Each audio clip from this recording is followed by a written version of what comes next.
Good evening. क्या पढ़ना आज?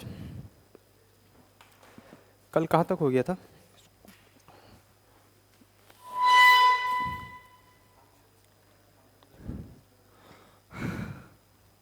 सॉरी।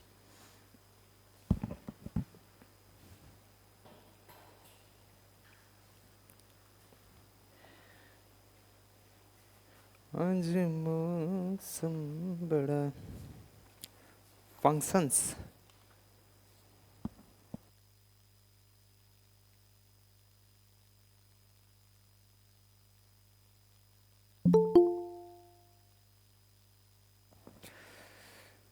कौन सा चल रहा था अपना यूनिट? 1.1।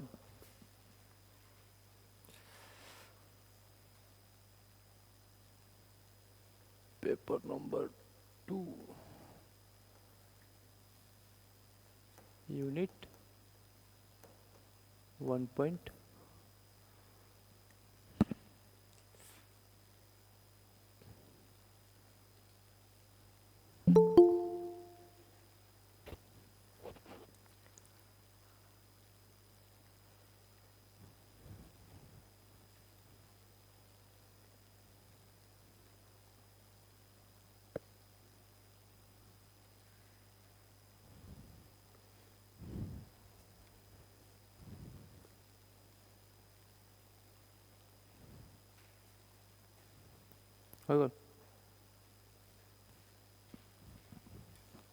हेलो। हाँ, 1.1।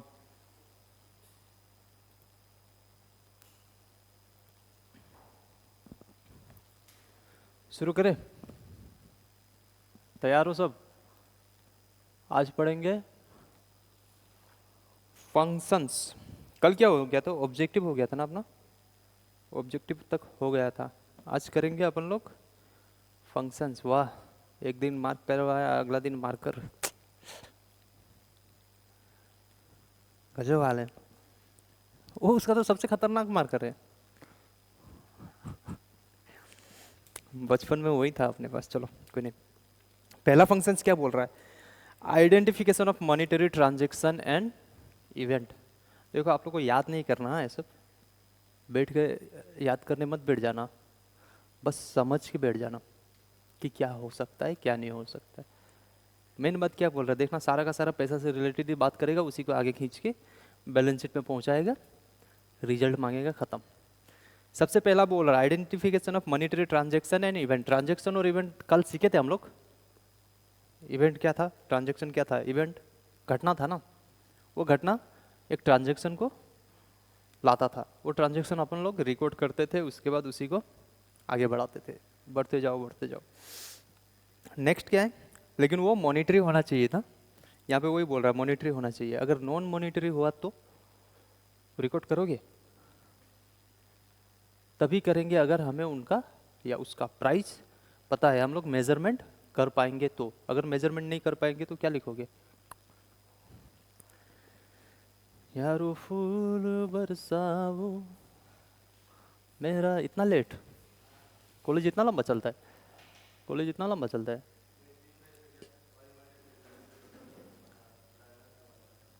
लर्नर? कौन सा? 2 व्हीलर, 4 व्हीलर, 3 व्हीलर है? 2 wheeler.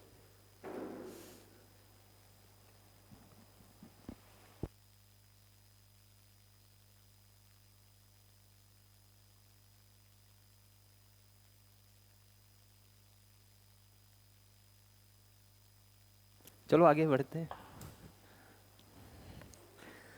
Measurement of the identified transaction and event. देखो मेजरमेंट का बात आ गया। थोड़ा देर पहले बोला कि मॉनिटरी होना चाहिए। नेक्स्ट बोल रहा है कि मॉनिटरी तो है, चलो मेजरमेंट भी उसका पता होना चाहिए।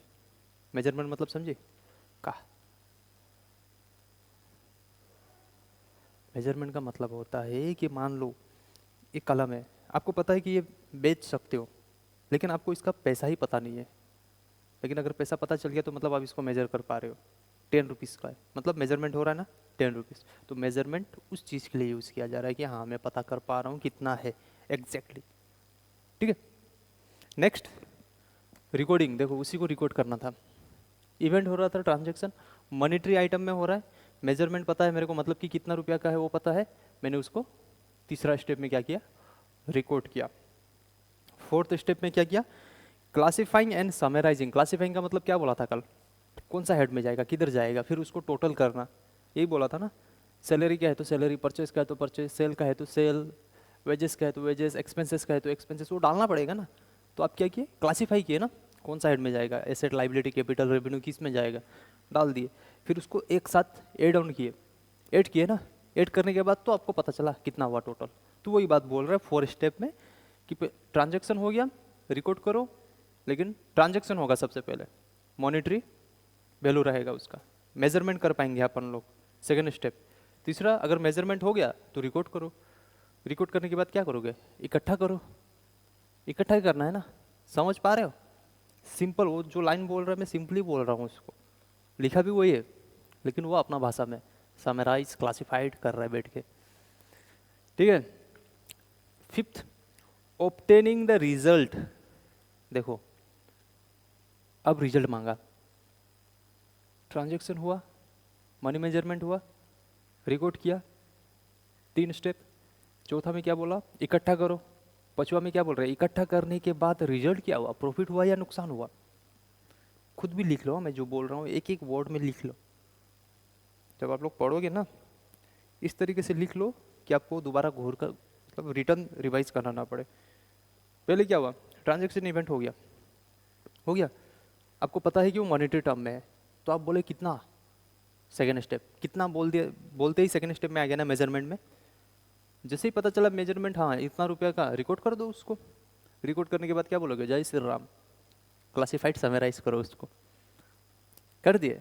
जब आपने इकट्ठा कर दिया, नुकसान हुआ या फायदा हुआ। फिफ्थ नंबर पॉइंट, रिजल्ट पूछ रहा है, फिफ्थ में रिजल्ट पूछ रहा है ना। जब रिजल्ट पूछ लिया तो सिक्स्थ में क्या बोल रहा है, एनालाइज या फिर interpret the result and position to help in decision making. Result आपको पता चला,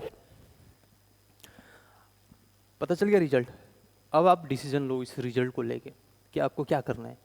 प्रॉफिट हुआ तो पैसा को किस तरीके से इन्वेस्ट करना है या क्या करना है, रिटर्न करना है नहीं करना है, किसी को देना है, डिविडेंड देना है नहीं देना है, वो तो आपके ऊपर है।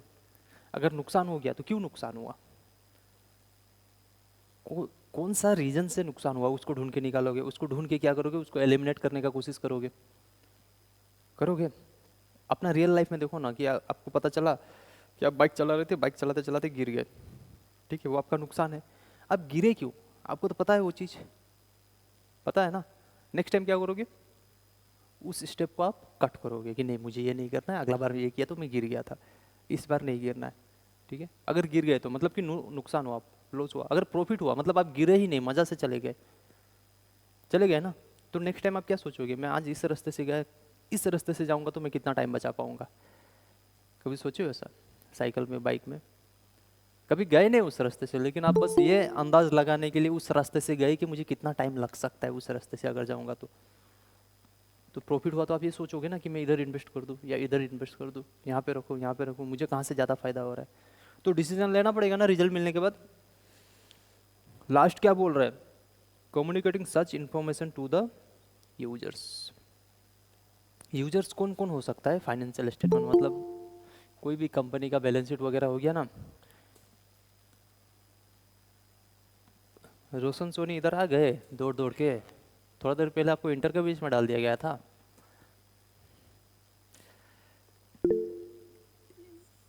यस सर, वो गलती से हो गया था। यूजर्स, यूजर्स कौन कौन हो सकता है, जो कोई भी कंपनी का, कोई भी कंपनी का profit and loss, balance sheet, financial statement, statement of affairs, सब एक ही है। ठीक है, एक ही का नाम है। मतलब किसको किसको जरूरत पड़ सकता है, कल बोला था ना, क्रेडिटर्स को जरूरत पड़ सकता है देखने के लिए, जो इन्वेस्टर होंगे वो देखेंगे, बैंक वाले भी मांग सकते हैं, हैं? ओनर इन्वेस्टर हुआ ना वो, अकेला मालिक तो होगा नहीं, तो वो तो सोल प्रोप्राइटरशिप हो गया, उसका तो कोई उतना मतलब ही नहीं, खुद मालिक है, जो करना वो करेगा, सामने वालों को क्यों दिखाए वो। मैं कर रहा हूँ, मैं अकेला काम कर रहा हूँ, ठीक है, मेरा क्या प्रॉफिट हो रहा है क्या नुकसान हो रहा है मैं आपको क्यों दिखाऊंगा, दिखाऊंगा क्या, बस सरकार को जमा दूंगा मैं, क्यों, वो भी इनकम टैक्स के लिए, या फिर मैं कोई इलीगल काम नहीं कर रहा हूँ इसके लिए। खत्म फंक्शंस, देखते ही देखते 7 फंक्शन खत्म हो गया ना, मज़ा आ गया, बोल दो मज़ा आ गया, मज़ा नहीं आया तो आगे नहीं बढ़ेंगे। हाँ, एक्सटर्नल यूजर, एक्सटर्नल यूजर का मतलब होता है, जैसे कंपनी हो गया ना, आपका घर हो गया, तो आपका घर में क्या माहौल चल रहा है, सबसे ज़्यादा क्यूरियस कौन होता है जानने के लिए, पड़ोसी। हाँ, तो एक्सटर्नल यूजर्स वही हो गया जो कंपनी के बाहर का है, गवर्नमेंट हो सकता है, क्रेडिटर हो सकता है, कॉम्पिटिटर हो सकता है, कोई भी हो सकता है। सिंपली पकड़ ली, देखो क्या चालू है, उनको बोला कि सबसे ज़्यादा क्यूरियस कौन होता है, तो पड़ोसी। बुक कीपिंग एंड अकाउंटेंसी, ये आप लोगों का होमवर्क है, ठीक है। क्या है होमवर्क, कुछ नहीं, बस सिंपली मैं अगर कल पूछ दिया तो आपको समझाना है कि बुक कीपिंग क्या है और अकाउंटेंसी क्या है।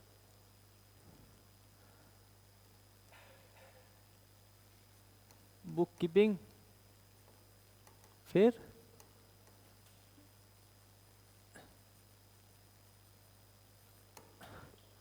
ये आप लोगों का होमवर्क है, कल मुझे समझाना है आप लोग को, आप लोग समझाओगे कल परसों जब भी अपना क्लास हुआ, ठीक है। अगर नहीं समझा पाए तो मैं फिर जरूर समझाऊंगा, किसका वास्ता, खुदा का वास्ता। Framework of accounting very important, mark कर लो, फ्रेमवर्क ऑफ अकाउंटिंग को इंपॉर्टेंट मार्क कर लो, नीचे वाला, हाँ 4 फ्रेमवर्क है ना उसको लिख भी दो बाबू सोना, लिख भी दो उस पर इंपॉर्टेंट।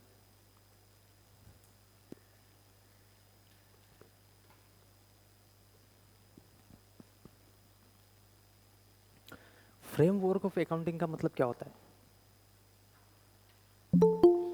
अगर हम बोलेंगे कि मत आओ, क्या करोगे,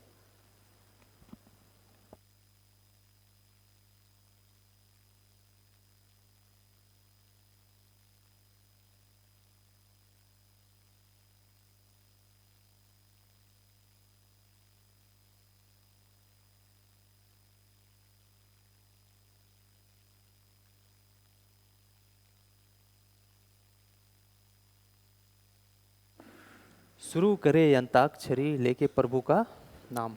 फ्रेमवर्क इंपॉर्टेंट, देख लो, आप बुक नहीं लाए क्या, ए हीरो,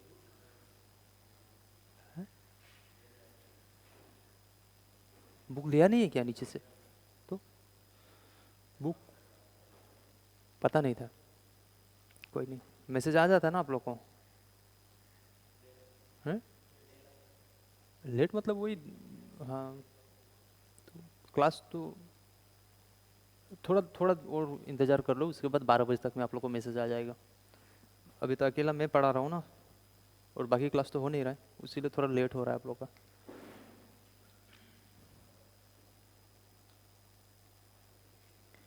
फ्रेमवर्क का मतलब क्या होता है, देखो कॉलिन डिक्शनरी, ये कौन है, कॉलिन डिक्शनरी होगा कोई डिक्शनरी, आ जाओ आ जाओ आ जाओ।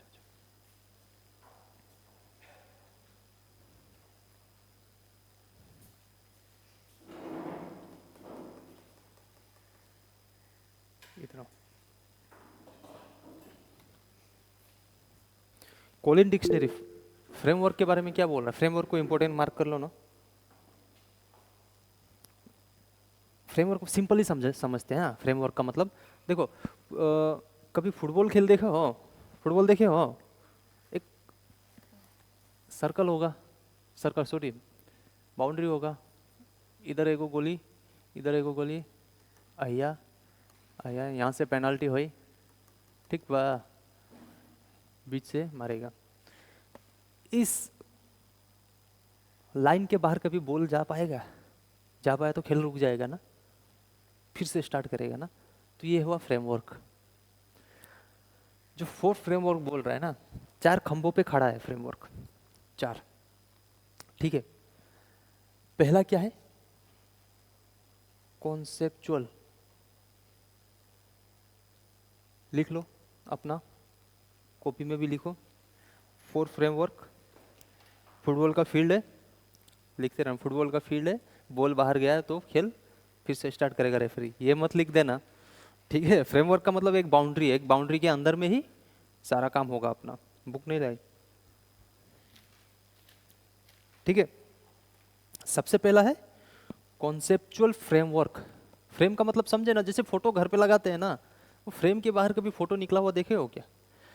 तो ये जो फ्रेमवर्क अपन पढ़ने वाले हैं ना, इसका मतलब है कि बिजनेस जो भी करेंगे या जो भी कंपनी होगा, इस फ्रेम के बाहर अपना पांव नहीं लाएगा।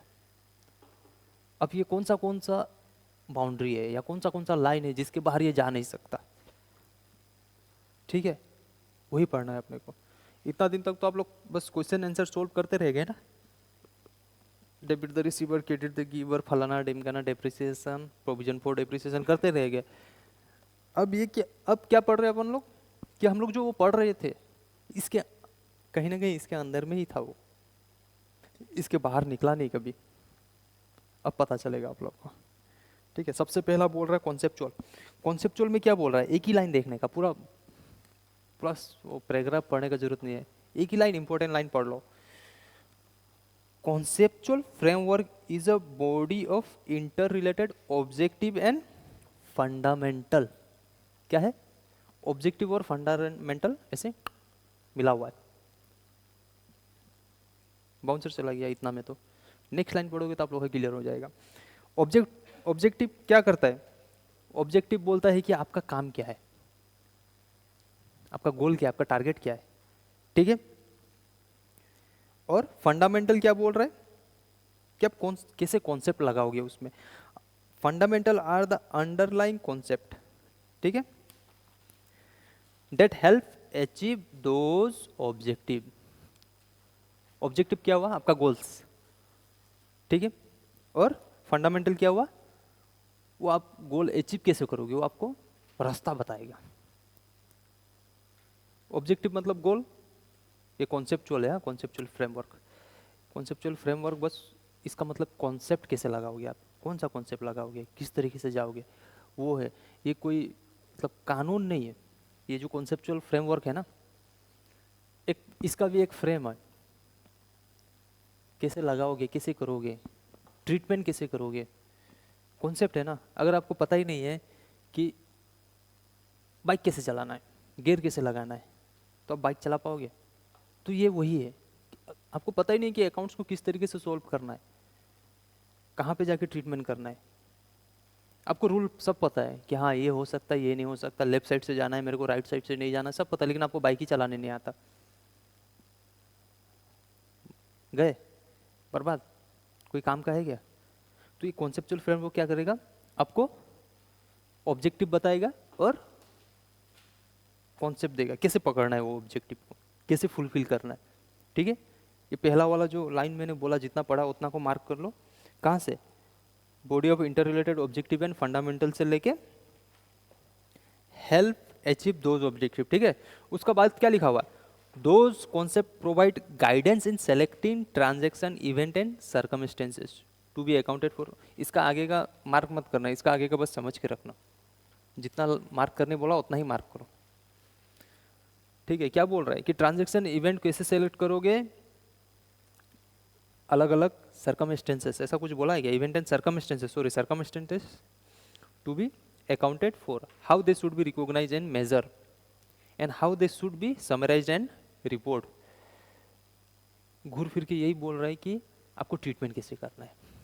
मैं बोला ना कि अगर आपको बाइक चलाना है तो आपको बस रूल पता होने से नहीं होगा, आपको बाइक चलाना भी आना चाहिए, कैसे चलाना है, जिस रास्ते पे आप जा रहे हो आपका स्पीड कितना होना चाहिए। भले अगर वहाँ पे स्पीड नहीं लगा हुआ, स्पीड मीटर नहीं लगा हुआ है, लेकिन आगे में आपने देख लिया कि रास्ता सही नहीं है, तो आप क्या 80 का स्पीड में भागाओगे? आप अपना दिमाग लगाओगे ना। तो बस अकाउंट्स में भी कहीं कहीं पे आप लोग को अपना लगाना होगा, लेकिन क्या लगाना होगा? कॉन्सेप्ट। कॉन्सेप्ट कैसे लगा पाओगे अगर आपको रूल पता है तो? रूल ही पता नहीं, आप कॉन्सेप्ट कैसे लगाओगे? तो मतलब रूल भी जरूरी है जानना, ठीक है। कॉन्सेप्चुअल हो गया? कुछ भी डाउट है किसी को भी थोड़ा सा भी? कुछ नहीं है, बस इतना समझ के रखो, ऑब्जेक्टिव है और फंडामेंटल। ऑब्जेक्टिव मतलब गोल, फंडामेंटल मतलब कैसे उसको अचीव करोगे, किस तरीके से, और उसका बाद जो भी डिस्क्राइब किया हुआ है वो फंडामेंटल को ही कहीं ना कहीं खींच के आगे लेके गया है। डाउट है कुछ? समझ में आया आपको? नहीं आया? स्टार्टिंग ही है ये, मतलब ये जो हम लोग पढ़ रहे हैं ना, अब हम लोग जो अकाउंट्स बनाएंगे, कोई भी अकाउंट्स बनाएंगे, तो एक बाउंड्री के अंदर में ही रहता है वो, बाउंड्री के अंदर में अपने को काम करना होता है, ठीक है। हम लोग बाउंड्री से बाहर जाके काम नहीं कर सकते, बाउंड्री से बाहर चले जाएगा तो फाउल, पेनल्टी लगेगा, गड़बड़ होगा। तो पहला जो बाउंड्री है ना, 4 बाउंड्री है, पहला बाउंड्री का जो पिलर है वो क्या है? कॉन्सेप्चुअल, पहला पिलर है वो। मतलब तीसरा में भी रखो, चौथा में भी रखो, मतलब नहीं है, लेकिन ये चारों को रखना जरूरी है। पहला पिलर क्या बोल रहा है? कॉन्सेप्चुअल, मतलब आपका ऑब्जेक्टिव क्लियर होना चाहिए और उसको कैसे अचीव करोगे वो आपको पता होना चाहिए। तो कैसे पता होगा? अगर आपको रूल पता है, अगर रूल पता है तो आप कॉन्सेप्ट लगा लोगे अपना। अब नेक्स्ट क्या है? ठीक है, नेक्स्ट क्या है? Legal framework. देखो आ गया लीगल। लीगल का मतलब क्या होता है? कानून के हाथ लंबे होते हैं, यही कानून। थोड़ा देर पहले आपने पढ़े कि कॉन्सेप्ट और फंडामेंटल, सॉरी फंडामेंटल में कॉन्सेप्ट था, ऑब्जेक्टिव और फंडामेंटल, ये जरूरी है। अब आ गया, ठीक है आपको आता है बाइक चलाने, मैं समझ गया आपको बाइक चलाने आता है, लाइसेंस दिखाओ। लाइसेंस तो मांगेगा। तो उसी तरीके से बिजनेस क्या बोल रहा है? बिजनेस के मामले में लीगल फ्रेमवर्क क्या बोल रहा है कि business are often controlled by various statutes under which they are formed. For example in India partnership organisation are governed. खत्म। क्या बोला? समझ में आ गया? देखो लीगल फ्रेमवर्क क्या बोल रहा है, अगर आप काम कर रहे हो, काम कर रहे हो, ठीक है, आपने कहीं पे तो अपने आप को रजिस्टर करवाए होगे, पार्टनरशिप हो गए तो पार्टनरशिप करवाया, एलएलपी हो गए तो एलएलपी, कंपनी हो गए तो कंपनीज एक्ट, अपना नाम तो लिखवाना होता है ना रजिस्टर में, लिखवाना होता है। अब वो आपको देखेगा, आपको उसका रूल मान के चलना होगा, नहीं तो फाइन के ऊपर फाइन लगेगा। समझे नहीं समझे? सिंपल। देखो आप लोग कहाँ से, कॉलेज, कॉलेज पढ़ते हो, कॉलेज में आपने एडमिशन लिया, कॉलेज का कुछ रूल्स एंड रेगुलेशन है, आपने कोई भी प्रोस्पेक्टस पढ़ा है? विदाउट यूनिफॉर्म आप क्लास अटेंड नहीं कर पाओगे, ऐसा कुछ है क्या? यूनिफॉर्म दे दिया है ना, आइडेंटिटी कार्ड चाहिए कॉलेज में बैठने के लिए, ऐसा कुछ है? आप लेके नहीं जाओगे, कॉलेज डांटेगा आपको, बाहर फेंक देगा पकड़ के। फेंकता नहीं है, लेकिन एक्चुअल में क्लास करने देगा ही नहीं आपको विदाउट यूनिफॉर्म। तो सर के साथ अब हाथ है, जैसे आकाश का वो पुचका वाला के साथ है, तब तो अलग बात है। आकाश, गोलगप्पा वाला के साथ आपका अच्छा है ना? हाँ जी सर। हाँ, तब तो वो कुछ बोलेगा नहीं, लेकिन ये बेचारे लोग का सर के साथ अच्छा नहीं है तो यूनिफॉर्म की विदाउट इन लोगों को क्लास अटेंड करने देगा नहीं। तो लीगल फ्रेमवर्क भी वही है, जो रूल्स रेगुलेशन जिस कंपनी के अंदर, सॉरी जिस सरकार के अंदर, सॉरी सरकार नहीं है, बॉडी के अंदर रजिस्टर हो आप, अगर पार्टनरशिप हो तो पार्टनरशिप, एलएलपी हो तो एलएलपी, कंपनी हो तो कंपनी, बैंक हो तो बैंक, फलना है तो फलना, ढिमकाना ढिमकाना, कहीं ना कहीं तो रजिस्टर हो गया आप। तो आपको रूल्स रेगुलेशन के हिसाब से चलना होगा, ठीक है। मतलब यही इन शॉर्ट, अगर रियल लाइफ में देखो आपको बाइक चलाने आता है तो ओके बाइक चलाओ, कोई बात नहीं है, लेकिन लाइसेंस दिखाओ, लाइसेंस तो चाहिए। भले आप खुर्रम हो, कोई बात नहीं, आप हवा में उड़ा देते हो बाइक, फिर नीचे ला देते हो, आप लोग स्कूटी, स्कूटी ऐसे उड़ाते हो, फिर हवा से नीचे ला देते हो, फिर ज़मीन पे लग के फिर 2 मीटर ऊपर उठ के फिर बैठ जाते हो, भले आपको आता है लेकिन लाइसेंस चाहिए। आप अपना नाम डीटीओ में जाके लिखा के आओ, लाइसेंस के लिए लाइसेंस मिलेगा तो आपको पुलिस नहीं पकड़ेगा। कॉन्सेप्चुअल क्या बोला? ऑब्जेक्टिव बाइक चलाना या स्कूटी चलाना। लीगल क्या बोल रहा है? ठीक है चलाओ, लेकिन लाइसेंस लो, लीगल वाला। हर किसी का अलग अलग बॉडी होगा, ठीक है। थर्ड है इंस्टीट्यूशनल।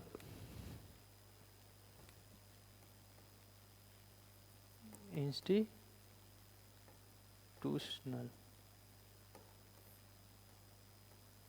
ठीक है। इंस्टीट्यूशनल इसका मतलब क्या होता है?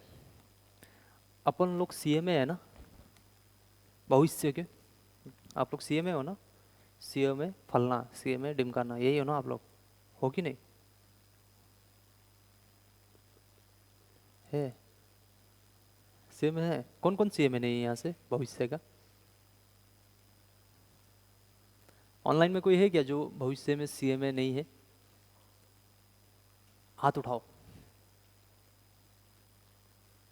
हर कोई सीएमए है मतलब, चलो अच्छे जगह पे हम लोग सब अपने आप को सीएमए मानता है,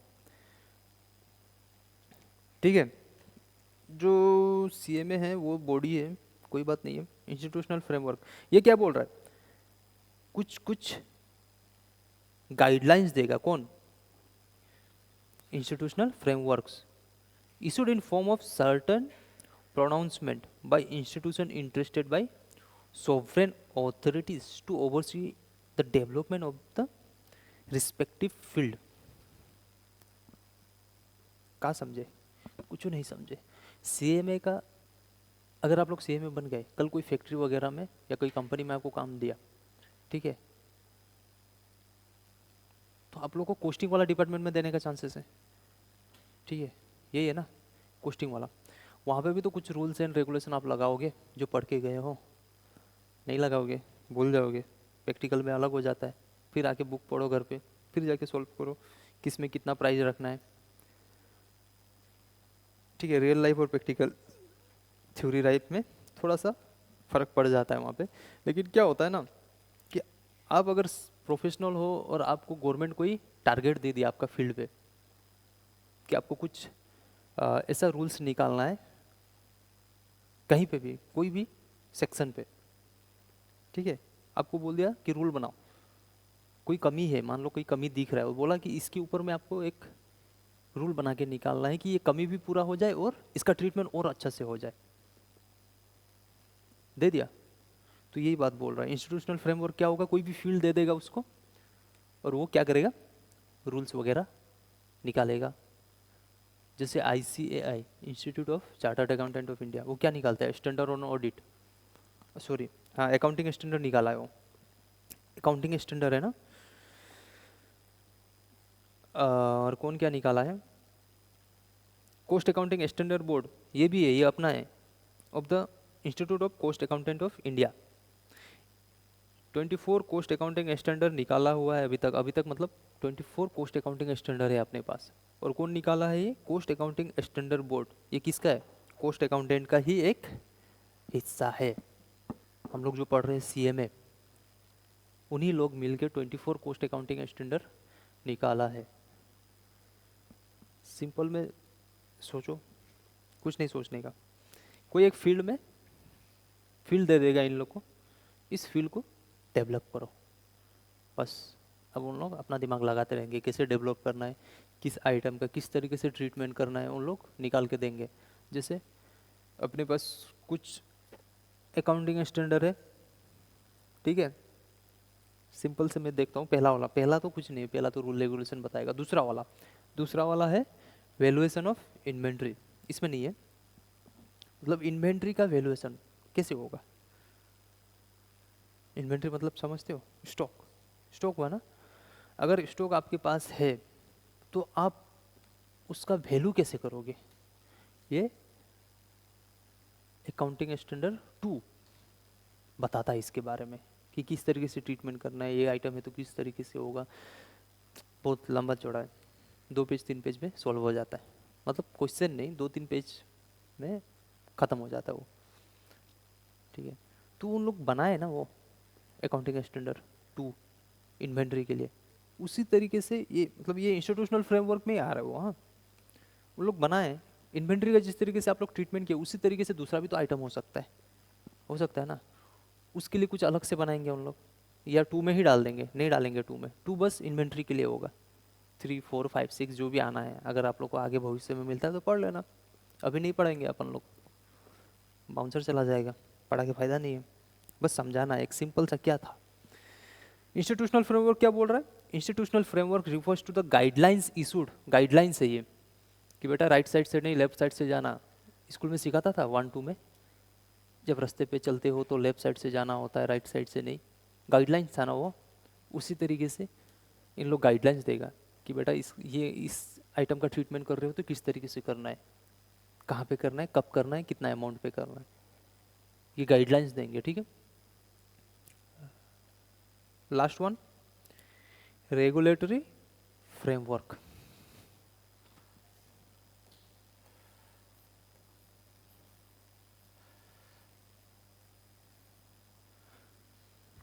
लास्ट है ना, रेगुलेटरी फ्रेमवर्क। ये ना लीगल की तरह ही है लगभग, लेकिन ये क्या होगा ना, जो रेगुलेटरी फ्रेमवर्क होगा ना, ये एज ए होल सबको देखेगा। थोड़ी देर पहले लाइसेंस कौन मांग रहा था बाइक चलाते समय, लीगल में मैं बोला ना कि आपको आता है कोई बात नहीं, लाइसेंस दिखाओ, लाइसेंस कौन मांगा? Traffic police. ट्रैफिक पुलिस किसके अंडर में आता है?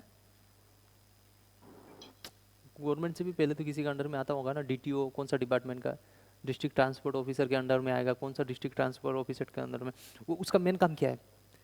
बस गाड़ी से रिलेटेड चीज़ देखना ना। उसी तरीके से रेगुलेटरी जो फ्रेमवर्क है ना, वो क्या करेगा, जैसे सेबी हो गया, सेबी का नाम सुने हो, security exchange board of India, वो क्या देखता है? कैपिटल मार्केट को देखता है, कहीं गड़बड़ तो नहीं हो रहा है। सुने हो सेबी का नाम? क्या देखता है, कहीं गड़बड़ तो नहीं हो रहा है। क्या वो कभी आपका बाइक चलाते समय लाइसेंस है कि नहीं चेक किया? वो किस चीज़ को देखेगा? बस कैपिटल मार्केट से रिलेटेड चीज़ को देखेगा, बस उतना ही देखेगा, मतलब उसी के अंडर में रहेगा वो आसपास में। बाइक चला रहे हो, लाइसेंस नहीं है, इंश्योरेंस में गड़बड़ हो गया, उसको नहीं देखेगा, इंश्योरेंस के लिए अलग से है। तो हम लोग को ये क्या बता रहा है, the activities of organisation often come under the regulatory ambit of various regulator. Regulator मतलब चलाने वाले, ठीक है। कौन कौन है? आरबीआई किस में देख रहा है? मनी मार्केट में। क्या जानकार रहिए, सुरक्षित रहिए, कुछ एडवर्टाइज आते रहता है ना, आरबीआई कहता है जनहित में जारी, सुने हो? नहीं सुने? टीवी नहीं देखते, मोबाइल नहीं देखते, न्यूज सब बस बस बस बस। आरबीआई बोलता है मनी मार्केट ऑपरेशन को कंट्रोल करता है, ठीक है, रेगुलेट करता है, कंट्रोल नहीं रेगुलेट करता है, गड़बड़ करने नहीं देगा वो आरबीआई, ठीक है। सेबी क्या करेगा? कैपिटल मार्केट ऑपरेशन को देखेगा, वहां पे गड़बड़ नहीं होना चाहिए। कैसा गड़बड़ हो सकता है? बहुत तरीके का हो सकता है, हैं? रोक देता है ना, आगे बढ़ने नहीं देता है ना, कुछ लिमिट में जाकर लगा देता है ना, ठक। क्या लगाता है? Upper circuit. क्या लगाता है? क्या बोलते हैं उसको? Upper circuit? पता नहीं, चलो कोई बात नहीं, धीरे धीरे सीख जाओगे। इंश्योरेंस को कौन देखता है? IRDAI। पेंशन फंड को PFRDA। बस जितना अपने को जानना है उतना जानो। मेन देखना है क्या? सेबी किसको देखता है? कैपिटल मार्केट को। आरबीआई किसको देखता है? मनी मार्केट को। इंश्योरेंस का IRDAI, ठीक है। और बैंकिंग का कोई वेसल नॉर्म्स है, और RBI issued by guidelines issued by RBI. ये वेसल नॉर्म्स जानते हो क्या है? ये वेसल नॉर्म्स ना स्विट्जरलैंड का एक सिटी का नाम है, वहाँ पे हेडक्वार्टर है इंटरनेशनल बैंक का सेटलमेंट का, ठीक है। नेक्स्ट, ये जो 4 फ्रेमवर्क पढ़े ना आपने, 1 2 3 4, नोट किए ना? चारों नाम नोट नहीं किए? नोट कर लो, और घर पे जाके क्या करना है, दोबारा एक बार पढ़ना है सारा फ्रेमवर्क को, ठीक है। घर पे जाके पढ़ने के बाद जो चीज़ आपको दिमाग में समझ में आता वही चीज़ अपने भाषा में लिख लेना है, ठीक है। कोशिश करना कि इंग्लिश में ही लिखे, लेकिन जो आपको समझ में आ रहा है, गड़बड़ इंग्लिश है तो गड़बड़ इंग्लिश में लिखो, कोई प्रॉब्लम नहीं है, आपको समझ में आना चाहिए, ठीक है। बाद में आप पढ़ोगे ना तो आपको समझ में आना चाहिए, अच्छा ये क्या बोल रहा है। कॉन्सेप्चुअल लीगल, इंस्टीट्यूशनल और रेगुलेटरी, 4 फ्रेमवर्क है। चारों का चारों में से कोई एक क्वेश्चन ठपाक से दे देगा।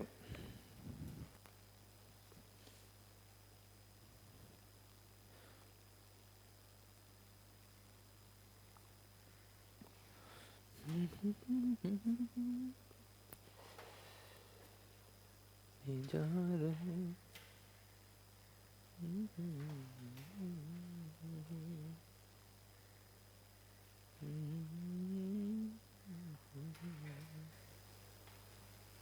किसी से कहूँ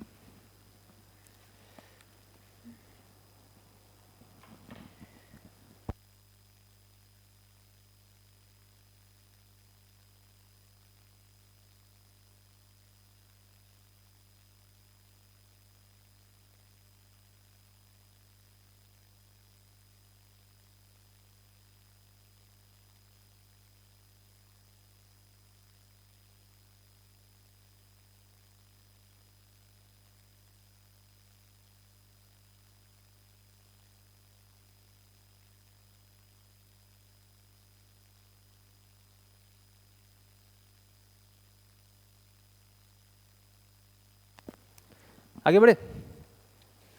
ये एक एक छोटा सा पोर्शन बचा हुआ है, बस समझना है, ठीक है। उसके बाद यूनिट 1.2 इम्पोर्टेंट यूनिट है, 5 से 7 मिनट का ब्रेक लेके शुरू करेंगे उसको भी, लेकिन ये पहले कंप्लीट करते हैं। इसमें कुछ नहीं पढ़ा, बस इतना देखो ना कि अगर मेरा सोल प्रोप्राइटरशिप है तो मैं क्या क्या अकाउंट बनाऊंगा, और अगर मेरा पार्टनरशिप है तो मैं क्या अकाउंट बनाऊंगा, मेरा एलएलपी है तो क्या बनाऊंगा, और कंपनी है तो क्या बनाऊंगा। अगर सोल प्रोप्राइटरशिप है तो क्या बनाऊंगा मैं, सोलो मालिक है, सोल का मतलब अकेला, एक ही बॉस, ठीक है। अगर वो हुआ तो क्या बनाएगा, अगर वो खुद बनाता है, मैन्युफैक्चर करता है, तो उसको मैन्युफैक्चरिंग अकाउंट बनाना होगा, ठीक है। पहला क्या होगा, मैन्युफैक्चरिंग अकाउंट, ठीक है। अगर वो खुद बना रहा है सामान, नहीं बना रहा है तो परचेस कर रहा होगा पक्का, तो क्या बनेगा, ट्रेडिंग अकाउंट।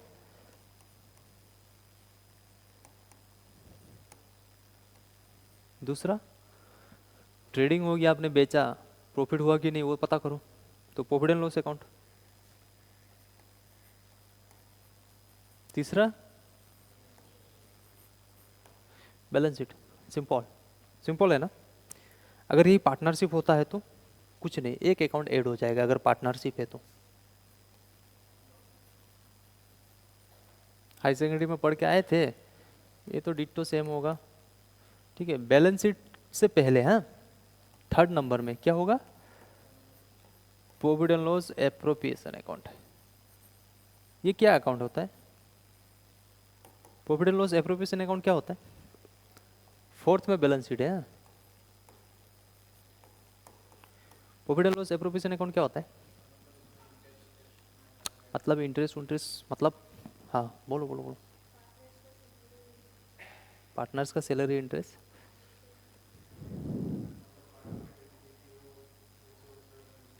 हाँ हाँ, अच्छा।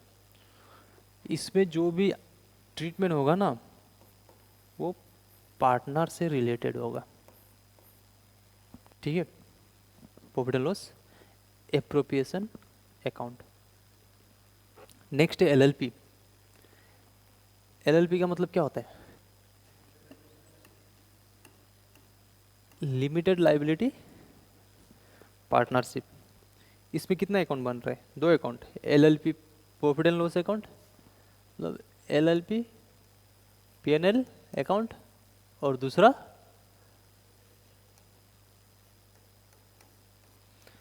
बैलेंस शीट, बैलेंस शीट, यही ना, ना बैलेंस शीट ना बैलेंस शीट, बैलेंस शीट ना, balance sheet.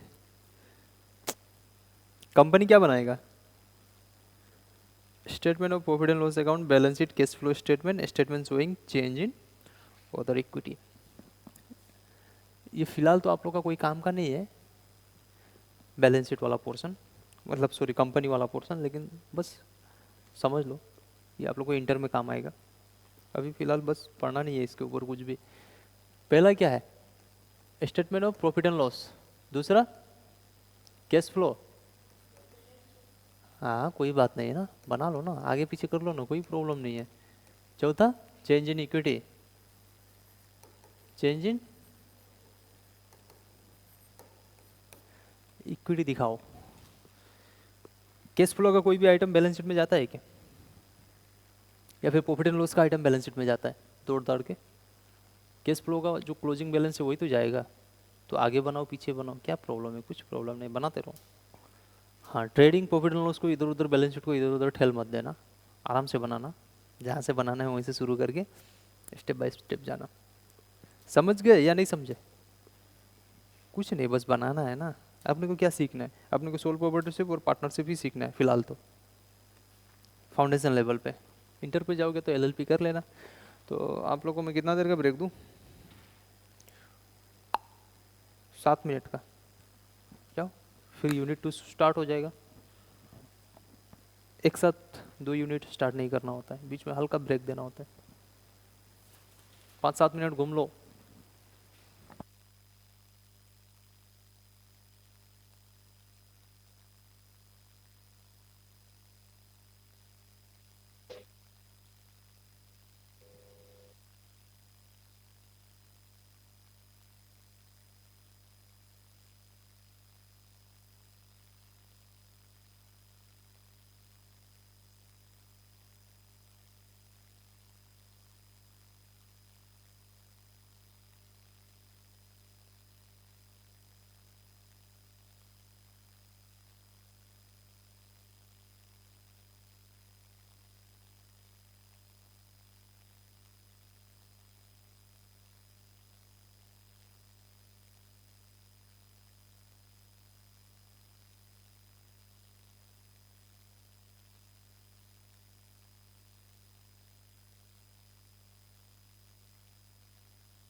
Hello hello hello hello hello hello.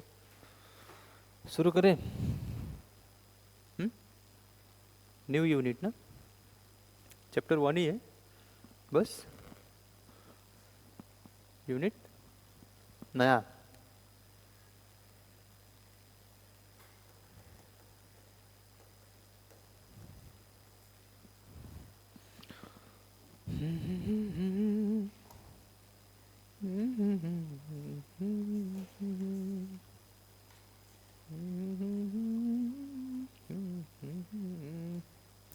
ये थोड़ा सा इम्पोर्टेंट है। हाँ हाँ, ये वाला चैप्टर, मतलब ये वाला यूनिट 1.2 अच्छा यूनिट है। इसमें से एक क्वेश्चन भी आएगा, एक क्वेश्चन आएगा। टोटल 2.5 पेज है। एक दो, हाँ 2.5 देखने जाए तो आगे वाला उतना नहीं। इसमें से एक या दो क्वेश्चन आना है, 2 या फिर 4 मार्क्स, इतना में ही, और आना ही है। ऐसा नहीं कि नहीं आएगा, आज आ गया कल नहीं आएगा, वो वाला नहीं आएगा। Accounting principles, concepts and convention. थोड़ा देर पहले अपने कॉन्सेप्चुअल फ्रेमवर्क था ना, कॉन्सेप्चुअल फ्रेमवर्क में क्या बोला था, स्किल वगैरह अपना लगाना होगा, कॉन्सेप्ट लगाना होगा, किस तरह से ट्रीटमेंट करना है, किसको देखते हुए, रूल्स को देखते हुए, रूल्स को देखते हुए, यही बोला ना मैं, या ये बोला रूल्स टीट में जाए रूल्स, ऐसा कुछ बोला क्या। One of the main objective of accounting is to help users to take appropriate decision by providing relevant accounting information. Accounts का मेन काम क्या था, या मतलब वन ऑफ द मेन काम, कि सामने वाला को इस तरीके से रिजल्ट बताओ कि वो डिसीजन ले ले, यही था ना। था। हाँ ना बोला करो, डर लग जाता है मेरे को कहीं गलत तो नहीं बोला बोल के। For this purpose accounting maintain record of the each and every transaction in its book of account। एक भी अगर आइटम छूटेगा तो गड़बड़ा जाएगा, ठीक है। The practice of this record keeping however may be based on diverse policies at various organization। as a result there is limited scope for comparing accounting information across entities over the time। बहुत सारा organisation है ना, अलग अलग तरीके से अलग अलग ट्रीटमेंट करने लग गया, तो हम लोग कंपेयर कैसे करेंगे, कैसे करेंगे कंपेयर, पता है क्या कुछ?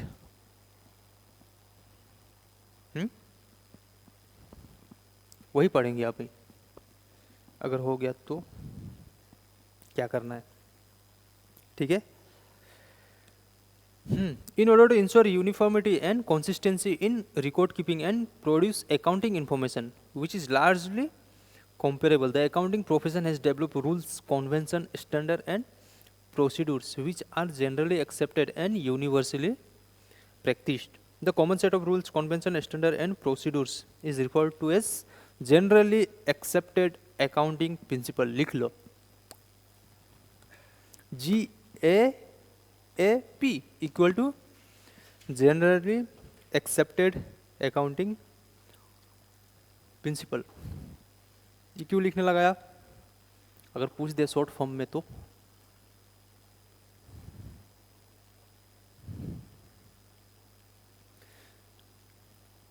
गैप,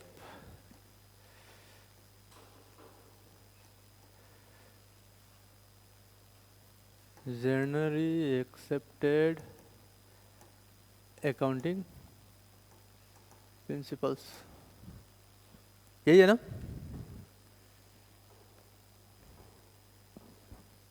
ठीक है, ये क्या है, थोड़ी देर पहले मैंने एक लाइन पढ़ा था, आप लोग ध्यान नहीं दिए, मैं पढ़ के आगे निकल गया, लेकिन आप लोग सुनते रह गए। ये बोल रहा है जो जनरली एक्सेप्टेड अकाउंटिंग प्रिंसिपल है ना, मतलब कुछ रूल्स प्रोसीड्यूर, ठीक है, कॉन्वेंशन कुछ ऐसा है, इस तरीके से बनाया गया है कि होल ऑफ द वर्ल्ड में कहीं ना कहीं वो मैच करेगा। मतलब समझे, जितना लोग भी अकाउंट्स फ्लो कर रहा है या अकाउंट्स का काम कर रहा है ना, हर कोई इसको कहीं ना कहीं रखेगा अपने आप पे। तो क्या हो जाएगा, अगर मैं मान लो कि मैं बांग्लादेश में नहीं, श्रीलंका में हूँ, ठीक है, बांग्लादेश नहीं जाना अभी,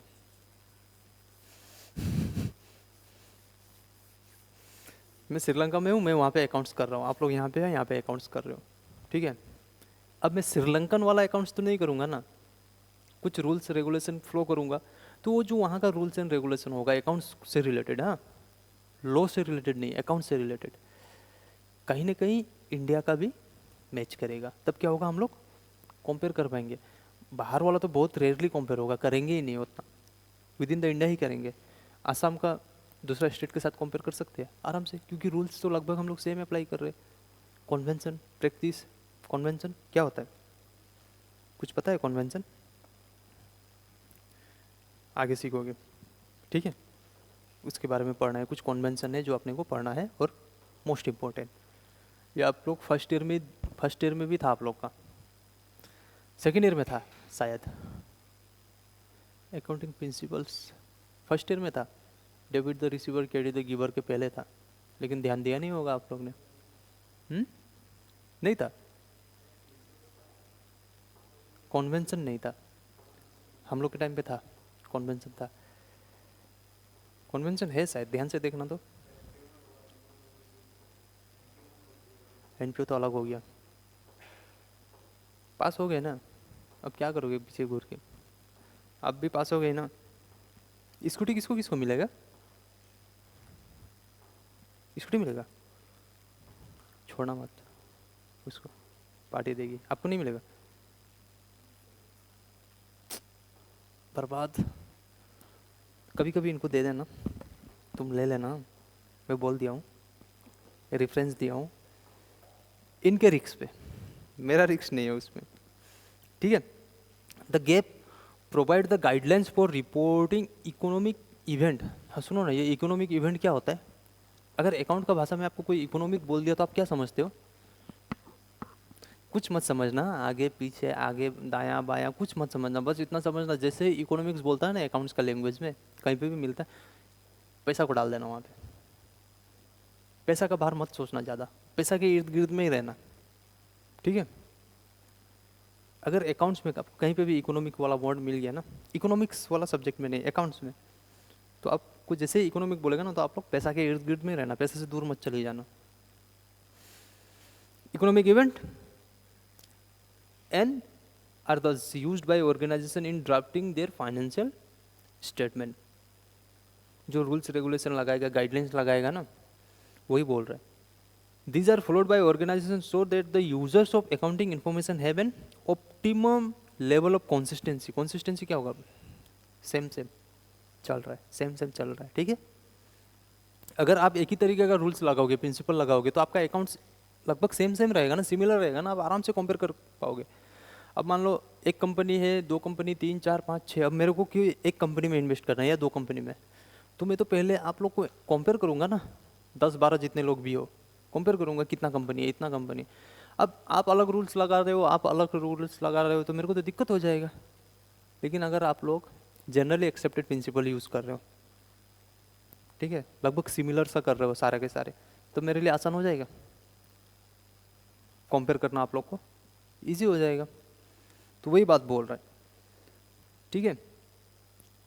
अब डायरेक्ट हम लोग क्या पढ़ेंगे, प्रिंसिपल, अकाउंटिंग प्रिंसिपल पढ़े, बस इतना इतना ही जानना है, जो मैंने लिखवा दिया वो लिख लो, और वो जनरली एक्सेप्टेड प्रिंसिपल क्या होता है, बस सिमिलर सा रूल फ्लो करेगा, ठीक है, हर कोई, हर कंपनी। तब क्या होगा, जो यूजर्स ऑफ अकाउंटिंग होगा उसके लिए आसान हो जाएगा, ठीक है।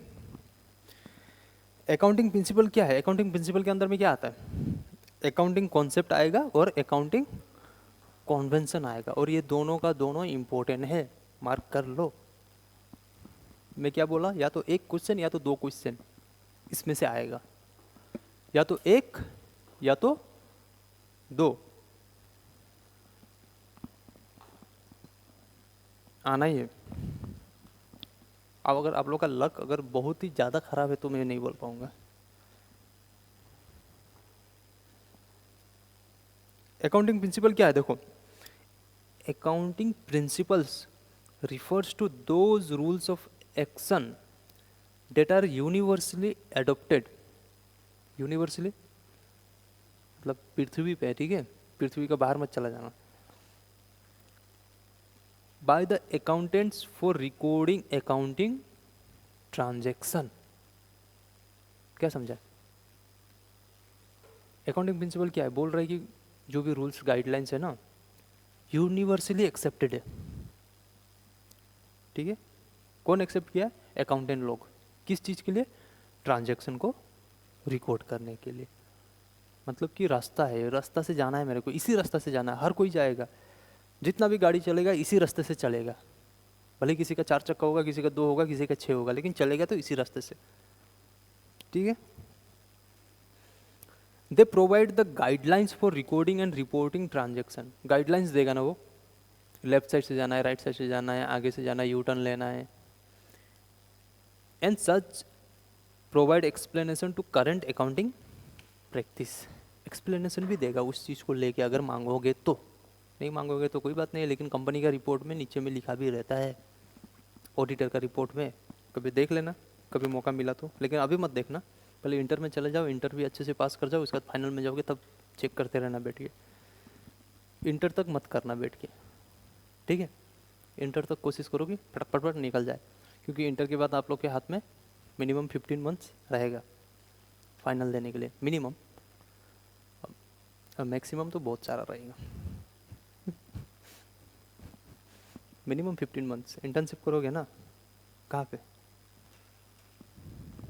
कहाँ, डेलोइट में करना है अप्लाई, मिल गया तो ठीक है। हाँ नहीं ले लेता है, ले लेता है, अप्लाई करके तो देखो, पहले हार मान रहे हो,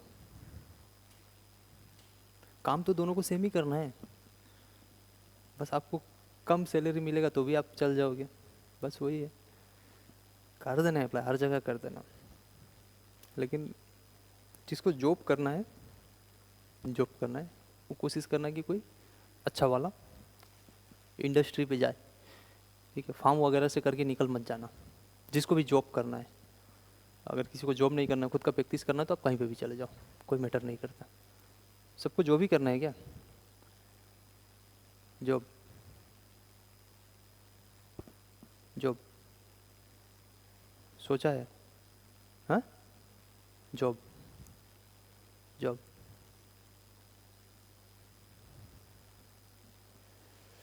तथास्तु।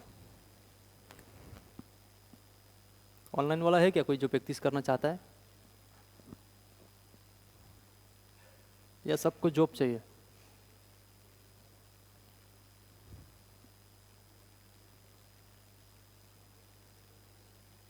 ज्वाइन करके ग्रुप भाग गया क्या ये आकाश सुपर, कुछ बोलो यार, वो ऐसे थम्स अप दिखा के क्या करोगे, ठंडा मतलब कोको कोला है, मैं तो थम्स अप मजा नहीं आता।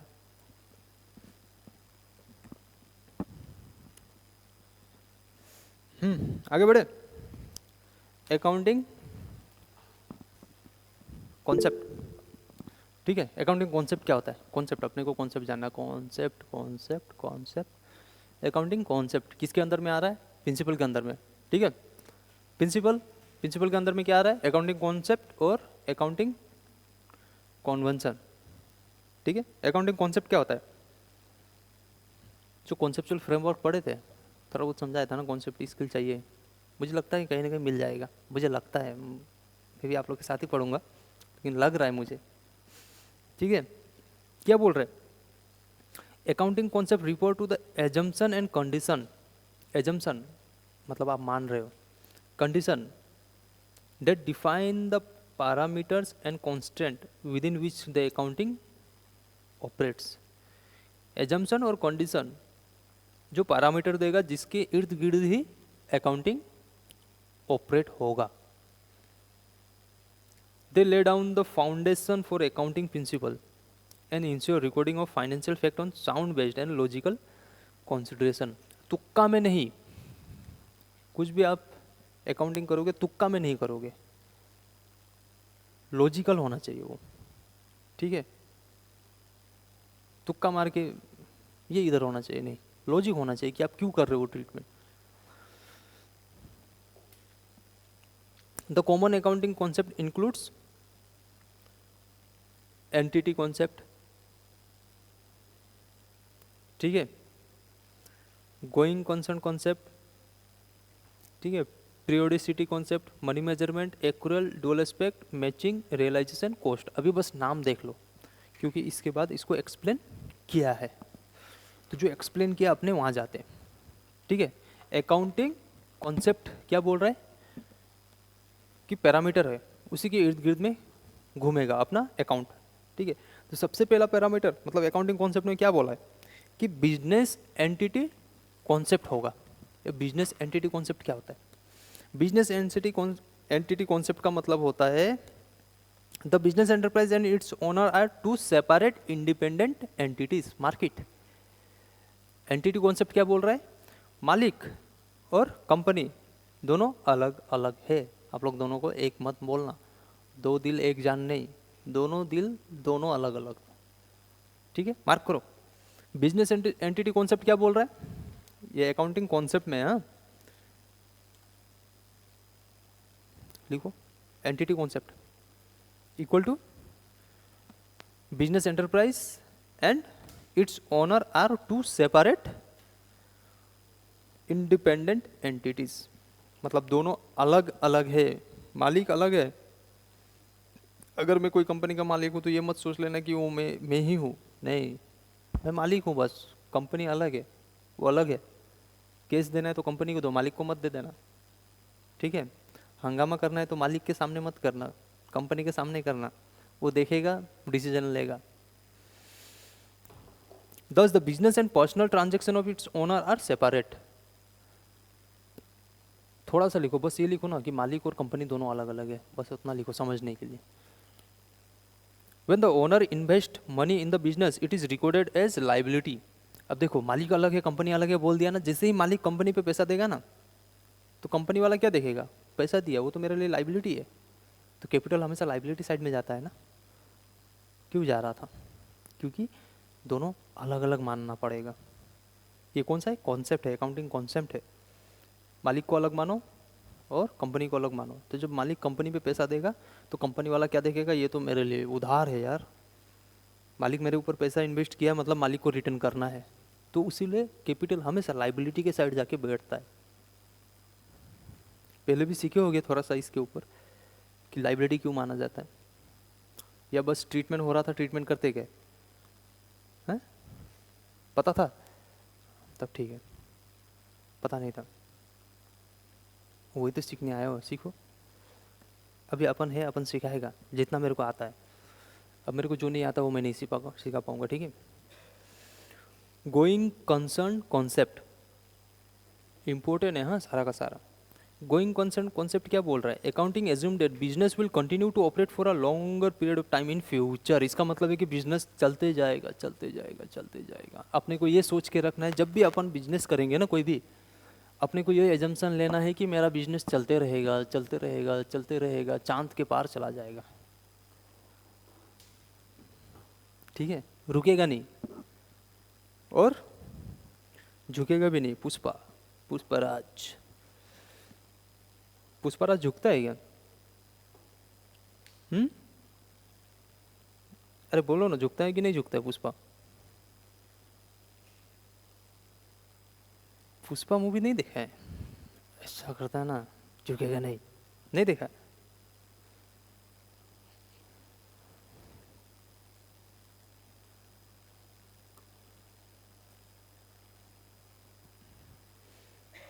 कोई बात नहीं, पढ़ते रहो पढ़ते रहो।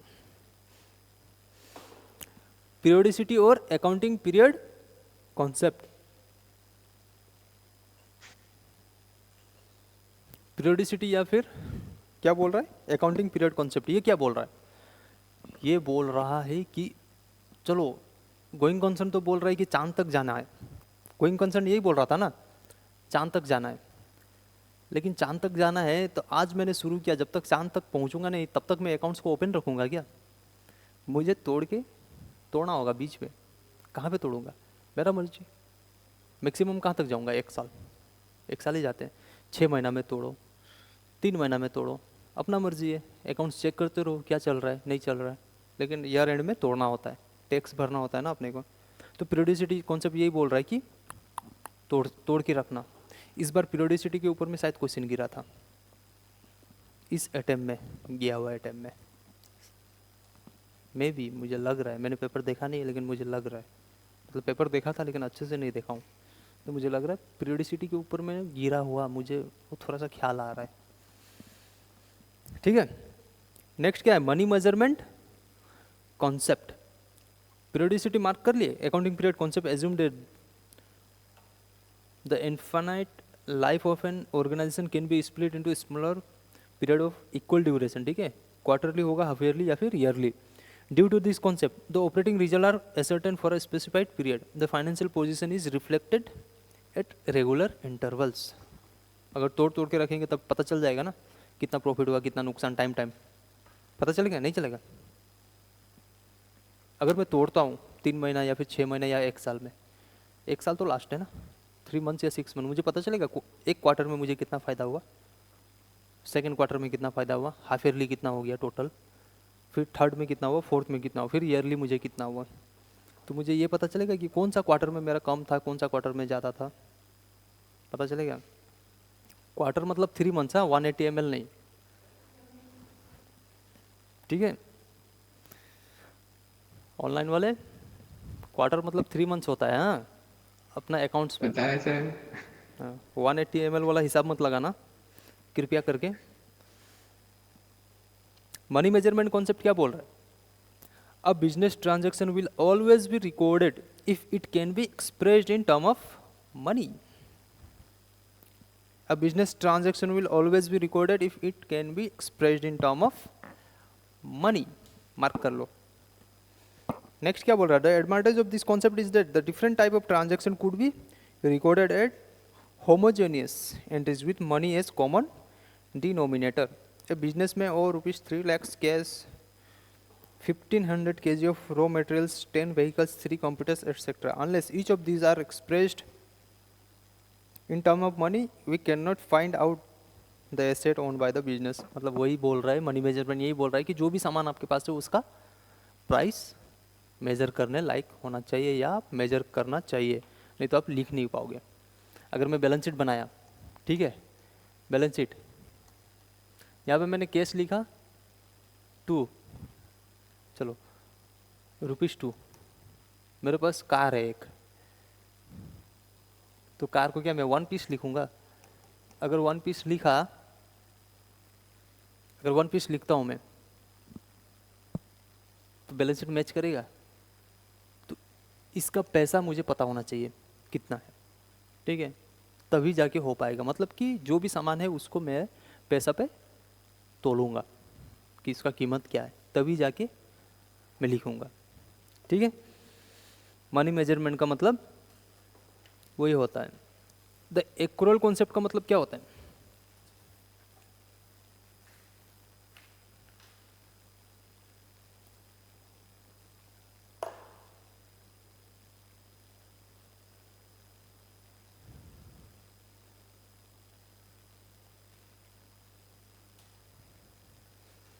The accrual concept is based on recognition of both cash and credit transaction. In case of a cash transaction, owner's equity is instantly affected as cash either is received or paid. In a credit transaction, however, a mere obligation toward or by the business is created.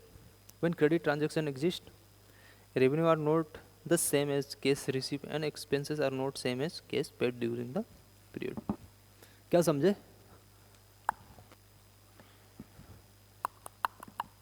कुछ तो समझे होगे, कुछ भी नहीं समझे।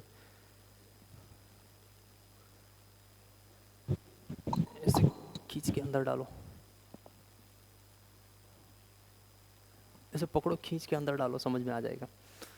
Simple में रखने का। एक्रूअल बेसिस का मतलब क्या होता है? एक्रूअल कॉन्सेप्ट का मतलब क्या होता है? अगर कोई भी ड्यू हो गया पेमेंट के लिए, तो सोच लो कि पेमेंट हो चुका है, मतलब कि रिकॉर्ड करना है मेरे को एक्रूअल बेसिस पे, ठीक है। एक्रूअल बेसिस का मतलब होता है अगर केस क्रेडिट कोई भी बेसिस पे हो, मान लो हाफ क्रेडिट में है, आप केस में सेल हुआ, तो आपको सेल टोटल सेल ही मानना होगा, क्योंकि आपको ये मानना होगा कि हो गया, पैसा आया है नहीं आया है मेरे को मतलब नहीं है, लेकिन वो ड्यू हो गया ना, लिख दो, वेट मत करो। नहीं समझे? चलो एक सिंपल सा सोचते हैं। प्रॉफिट एंड लॉस अकाउंट जो होता है अपना, वो ड्यूरिंग द ईयर को देखता है ना, प्रीवियस ईयर या आने वाला ईयर को देखता है? नहीं देखता ना। इस साल जो मेरा एक्सपेंसेस या रेवेन्यू हुआ उसी को वो लिखता है। 31 मार्च ईयर एंड है, 31 मार्च मेरे को सैलरी देना था 10,000 रुपीज़। क्या देना था? सैलरी। मैंने 31 मार्च को पेमेंट नहीं किया, मैंने वो जाके पेमेंट किया अप्रैल मंथ में। तो क्या वो आप अप्रैल मंथ का सैलरी दिखाओगे या 31 मार्च का ही सैलरी दिखाओगे? हाँ, क्यों? हाँ, वही होता है एक्रूअल बेसिस, क्योंकि वो उसी साल का है ना। और इसी तरह कोई मेरा फ़ायदा रेवेन्यू है इस साल होना था, मतलब हो चुका है, मैंने रिसीव नहीं किया, तो मैं इसी साल दिखाऊंगा। ठीक है, समझे? नहीं समझे? एक्रूअल बेसिस का मतलब होता है कि सिर्फ केस में पेमेंट हो रहा उसको मत देखो। मान लो कि आप मेरे से यहाँ पढ़ने आ रहे हो, ठीक है, पढ़ने आ रहे हो और आप पढ़ लिए, 6 मंथ पढ़ लिए, जितना भी आपको पढ़ना था आपने पढ़ लिया, और आपको कुछ फीस देना है, मेरे को फीस देना है, और जो फीस देना है आप अपना बैलेंस शीट बनाओगे। तो जब बैलेंस शीट बनाओगे, भले आप मेरे को फीस दो नहीं दो, लेकिन आप अपना प्रॉफिट एंड लॉस में जो भी फीस है उसको एक्सपेंसेस बोल के दिखाओगे, टोटल अमाउंट को। लेकिन आपका केस नहीं जाएगा, आपका अच्छा तब तक नहीं जाएगा जब तक आप मेरे को पेमेंट नहीं करोगे। लेकिन वो तो आपका नुकसान है ना, 6000 7000 जो भी फीस दोगे आप, तो आप उसको क्या लिखोगे कि हाँ मेरा नुकसान हो गया है। वो होता है एक्रूअल बेसिस। ठीक है, आप समझे? नेक्स्ट है डुअल एस्पेक्ट कॉन्सेप्ट।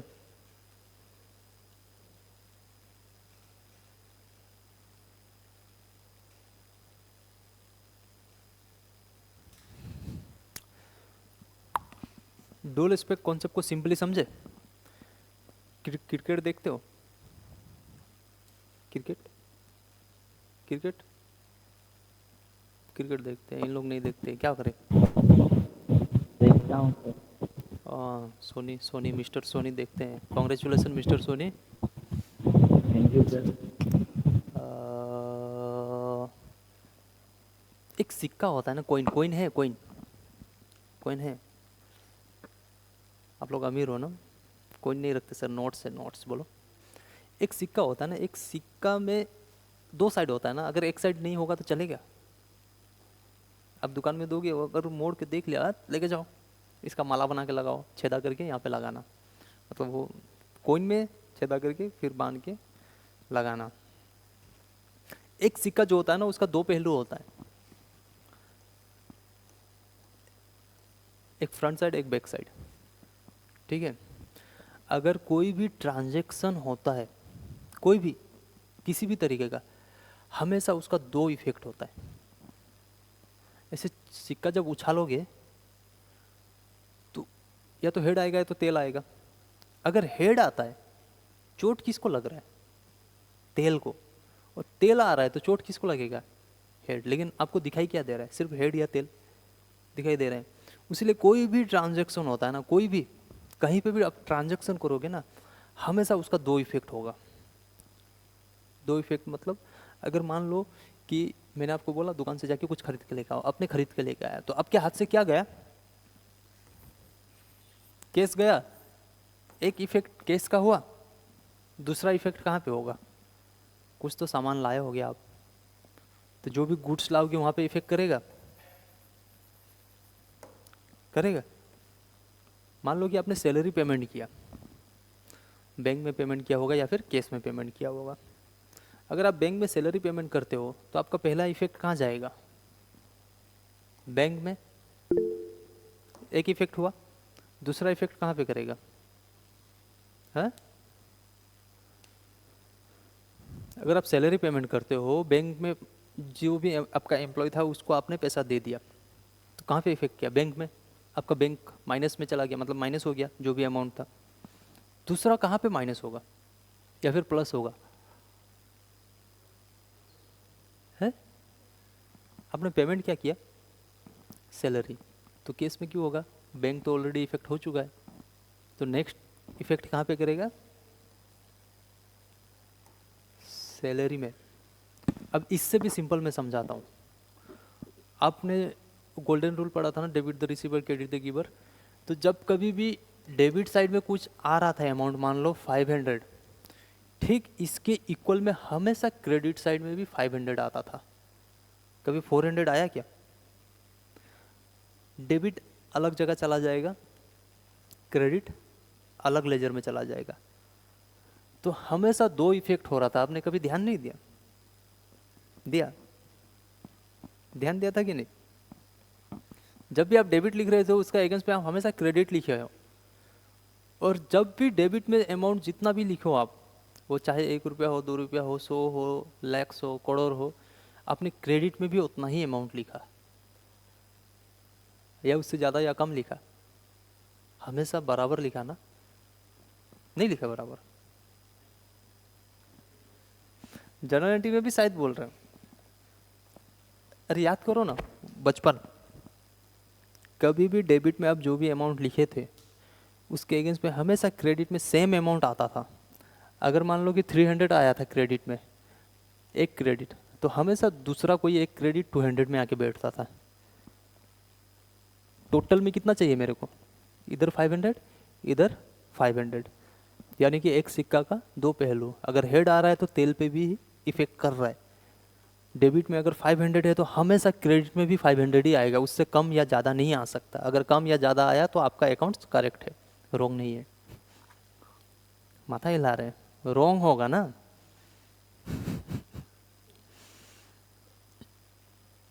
डेबिट में अगर 500 आया और क्रेडिट में मेरा 400 आया तो करेक्ट है क्या मेरा? और डेबिट में 500, क्रेडिट में भी 500, करेक्ट है?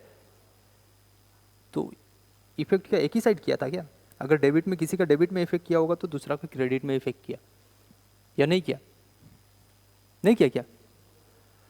जैसे सैलरी में हुआ ना, सैलरी अकाउंट डेबिट कितना, 10,000 टू बैंक हुआ था, क्रेडिट में हुआ या नहीं हुआ? तो आपने कभी ध्यान दिया नहीं, मतलब आप करते तो गए लेकिन कभी ध्यान नहीं दिया आपने कि दोनों को इफेक्ट कर रहा है और बराबर अमाउंट से इफेक्ट कर रहा है। एक को अगर 500 रुपये का गद्दी से मारा तो दूसरा को भी 500 का गद्दी से ही मारा, कम से नहीं मारा मैंने, बराबर चोट दिया दोनों को।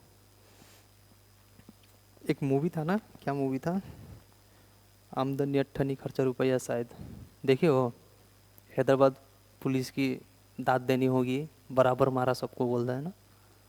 नहीं देखा? घर पे जाके सर्च करना।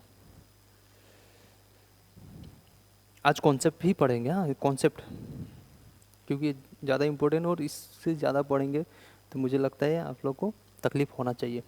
नहीं होगा तो मैं तकलीफ दिलाऊंगा आप लोग को। नेक्स्ट क्या है? Matching concept.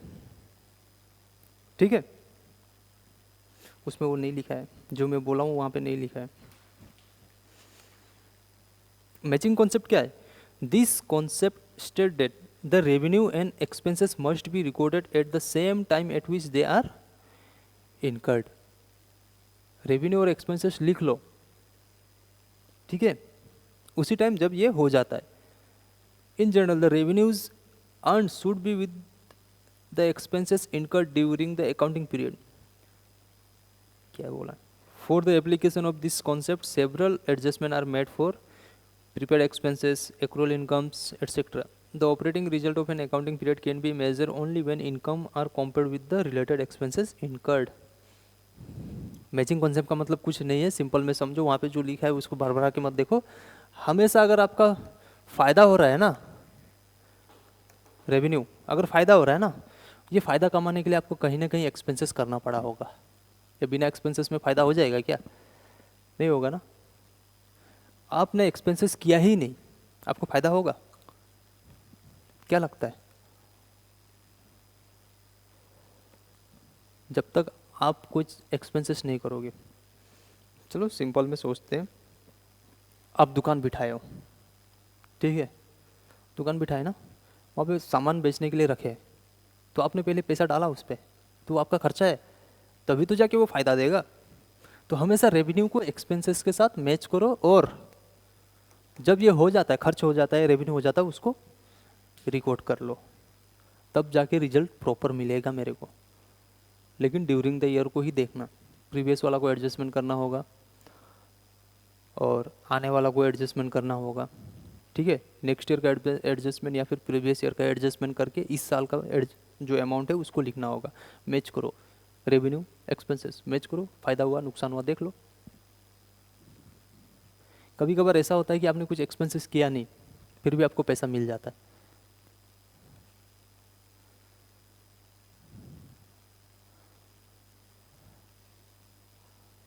मान लो आप बैठे हुए थे, ठीक है, बैठे हुए थे, आपसे कोई एडवाइस लेने आया और बोला कि आप 1 घंटा मुझे एडवाइस करो कोई एक टॉपिक को लेके, तो मैं आपको इतना पैसा दूंगा कंसल्टेंसी के लिए।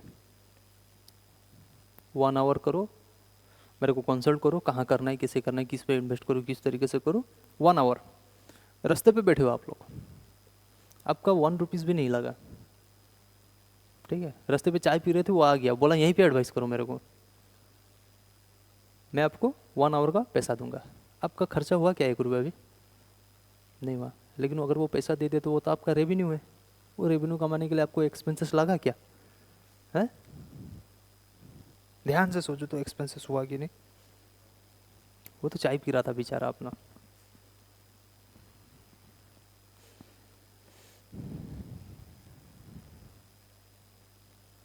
सोचो सोचो सोचो सोचो सोचो, क्या वो पेड़ है चादर ओढ़े या खड़ा कोई?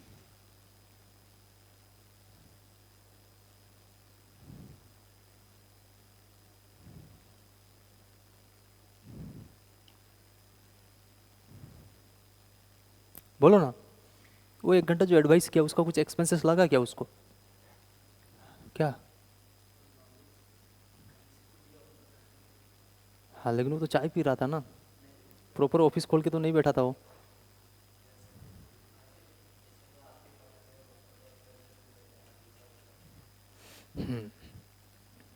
मैं आप लोग को जो 1 आवर या 1.5 आवर दे रहा हूँ वो तो मेरा खर्चा है ना। हाँ, तो मैं वही पकड़ने बोल रहा था, आप लोग पकड़ नहीं रहे थे। वो अपना 1 आवर दे रहा है वहाँ पे, वो 1 आवर कहीं और लगा सकता था, लगा सकता था, एक्सपेंसेस है उसका। बिंदास रिसीव करो अब। समझा? समझा ना? उसका टाइम तो गया ना, तो टाइम भी तो मनी है, टाइम इज मनी, नहीं है क्या? मूवी वगैरह में नहीं सुना, समय ही पैसा है। चलो, रियलाइजेशन कॉन्सेप्ट। रियलाइजेशन कॉन्सेप्ट का मतलब क्या होता है? रियलाइजेशन कॉन्सेप्ट का मतलब ये होता है जब तक मेरे को फायदा हुआ, कोई भी मैंने सेल किया, रेवेन्यू हुआ, जो भी हुआ, अगर वो मुझे रिसीव नहीं होता या रियलाइज नहीं होता है, तब तक मैं उसको फायदा नहीं बोलूंगा। हाँ, क्या बोल रहा है? This concept state that the revenue from any business transaction should be included in the accounting record only when it is realised. ठीक है।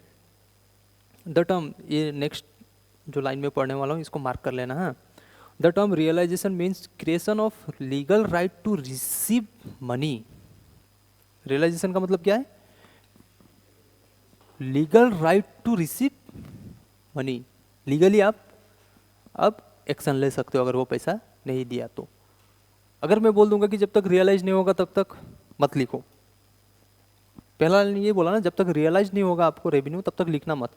तो जब आप क्रेडिट में सेल करोगे, पैसा मिल गया क्या, फिर भी तो आप सेल क्यों लिखे? क्योंकि आपके पास अधिकार है कानूनन तौर पे कि आप उससे पैसा ले सकते हो, उसीलिए आप सेल लिख रहे थे इतना साल से। फर्स्ट ईयर से आप जैसे ही सेल होता था क्रेडिट साइड में सेल लिख देते थे ना, नहीं लिखते थे क्या? कैश प्लस क्रेडिट सेल नहीं लिखे कभी ट्रेडिंग अकाउंट में? फाइनल अकाउंट किए कभी? फाइनल अकाउंट किए थे? तो जब भी सेल दिखता था आपको ट्रेडिंग अकाउंट में डायरेक्ट क्रेडिट साइड में बाई सेल लिखते थे या नहीं लिखते थे? तो आपने कभी ये सोचा कि मैं सेल क्यों लिख रहा हूँ, पैसा तो मिला ही नहीं है मेरे को? अगर क्रेडिट में सेल हुआ होगा तो कभी आपने ये सोचा उस टाइम कि पैसा तो मिला ही नहीं फिर भी मैं कैसे लिख दिया हूँ सेल? आज सोचने पे मजबूर कर रहा हूँ मैं आप लोग को। हाँ, लेकिन पैसा मिला था क्या आपको?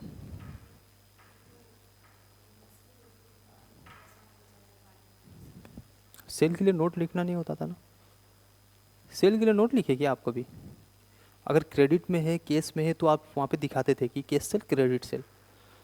लेकिन आप सेल को उस टाइम सेल हो गया बोल के ग्रोस प्रॉफिट भी दिखाया, लेकिन क्या पैसा मिला था क्रेडिट वाला? तो आपने क्यों दिखाया? क्योंकि आपको अधिकार था उस टाइम। ये बात तो अभी पता चल रहा है कि मुझे अधिकार है इसलिए मैं लिख रहा हूँ। उस टाइम को भी सोचे, सर को क्वेश्चन अरेंज नहीं किया ना। बहुत कुछ सीखना है। कोई बात नहीं, सीखने आए हो सीख के ही जाओगे ना। अब ये कॉन्सेप्ट बता दिया ना, रियलाइजेशन कॉन्सेप्ट, सॉरी हाँ रियलाइजेशन कॉन्सेप्ट, कि अगर आप लीगली राइट मिल गया आपको कि मैं आपसे पैसा मांग सकता हूँ कोई भी हर हद में जाके, कहाँ का दरवाजा खटखटाऊंगा, कोर्ट का, एट द एंड वो हमार सामान ले गए बा पैसा नहीं के देवत, बोलोगे আমার টাকা দাও আমি বিক্রি করেছিলাম, यही बोलोगे ना, আমার পয়সা দাও টাকা দাও, আমি বলে দেব मारे আমি बोले देव, यही बोलोगे, देखा नहीं वो तुम्हारे कोटे, यही बोलेगा ना, नहीं आता है। सीखना सीखना सब सब सब सीखना। हाँ रियलाइजेशन कॉन्सेप्ट समझे, तब तक रिकॉर्ड मत करो जब तक रियलाइज्ड हो ना जाता। पहला लाइन वो बोला, लेकिन दूसरा लाइन में आपको बचा लिया कि अगर आप लीगल राइट आपको मिल चुका है तो आप रिकॉर्ड कर दो, यही ना, मार्क किए। Next, the term realisation means creation of legal right to receive money.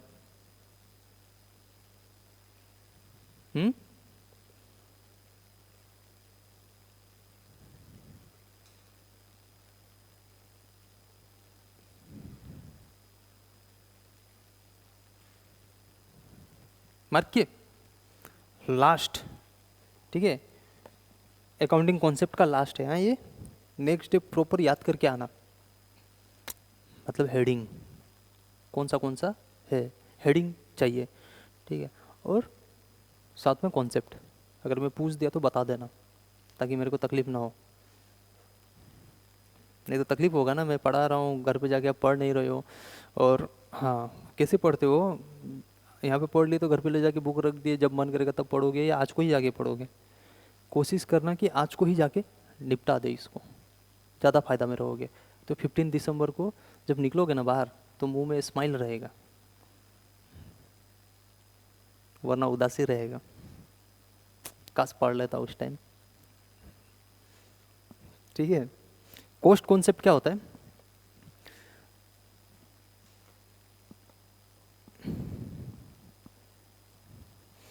accounting cost concept state that all assets are recorded in the book of account at their purchase price, which include cost of acquisition, transportation and installation, and not at its market price. It means that fixed assets like building, plant and machinery, furniture etc. are recorded in the book of account at a price paid for them, falna falna dimkana, oh my god. Last one, हाँ क्या है, coast concept.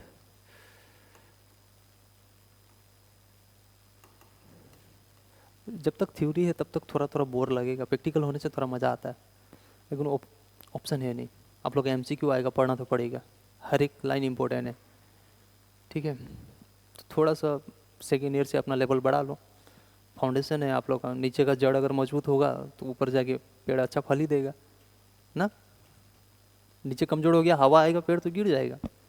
तो foundation है, strong चाहिए, तो strong करने के लिए जो भी बोर लग रहा हो उसको झेल लो, ऑप्शन नहीं है। अगर यहाँ पे झेल लिए तो आपका फाउंडेशन मजबूत हो जाएगा, मजबूत हुआ तो पेड़ गिरेगा नहीं। जॉब जॉब जॉब कर रहे हो ना तो आ जाएगा आपको ढूंढते हुए, किधर हो, पास हो गए, आ जाओ। कॉस्ट कॉन्सेप्ट क्या बोल रहा है, कॉस्ट कॉन्सेप्ट बोल रहा है कि जिस प्राइस पे भी आप खरीदे हो उस प्राइस पे ही रिकॉर्ड करो। प्राइस में क्या क्या आ रहा है, एक्विजिशन, ट्रांसपोर्टेशन और इंस्टॉलेशन, इसको ऐड कर देना, सिंपली आप समझेंगे, ठीक है। मान लो कि अपन लोग एक गाड़ी खरीदे, नहीं मशीन खरीदते, गाड़ी नहीं, गाड़ी तो चल के आ जाएगा, मशीन खरीदते एक, ठीक है। वो मशीन का प्राइस था 1 लाख, ठीक है, कितना, 1 लाख। अब जहाँ से आप लोग खरीदे वहाँ से फैक्ट्री तक लाने के लिए आपको 5000 इसको गाड़ी का फेयर देना पड़ा, और लाने के बाद वहीं से आदमी लोग आए इंस्टॉल करने के लिए मशीन, उनको अलग से 10,000 पेमेंट किया आप, तो मशीन का टोटल कॉस्ट आपको कितना पड़ा? हाँ, 1,15,000, लेकिन मशीन का प्राइस क्या था? 1,00,000। कॉस्ट में जब तक हम लोग यूजेबल नहीं बना देते वो सामान को, यूज़ करने तक पहुंचा नहीं देते ना, तब तक जो भी खर्चा होगा उसको जोड़ देना है। लेकिन एक बार अगर यूज़ करने लायक हो गया और यूज़ हो गया, स्टार्ट हो गया, तब फिर वो कॉस्टिंग में नहीं जुड़ेगा। ठीक है, अब मैंने खरीदा कितना? 1,15,000 में। 2 दिन बाद इसका प्राइस टोटल अगर करने जाऊं तो 1,30,000 हो जाएगा। बताओ, मैं वो जो पहले 1,15,000 लिखा था उसको मैं मिटा के 1,30,000 कर दूं? है? क्यों करो ना करो? क्यों?